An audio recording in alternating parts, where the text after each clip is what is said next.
മകളുടെ പ്രായമേ ഉള്ളൂ. നീ എന്റെ മകളൊന്നും അല്ലല്ലോ. ഇതേ ജയിലാ. ഇതിനകത്ത് അതിജീവിക്കാൻ പലതും ചെയ്യേണ്ടി വരും. എന്തായാലും നിനക്ക് വേണ്ടി ജോർജിന്റെ തല്ലുകൊള്ളാൻ എന്നെ കിട്ടില്ല. നിന്റെ മുന്നിൽ ആകെയുള്ള മാർഗം എന്താണെന്ന് ഞാനൊന്നു പറഞ്ഞു തന്നു, അത്രേ ഉള്ളൂ. വലിയ പതിവ്രത ചമഞ്ഞ് നടക്കാതിരുന്നാ നിനക്കിവിടെ സുഖമായിട്ട് ജീവിക്കാം.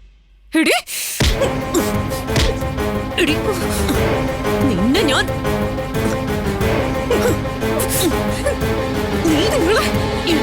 കൈ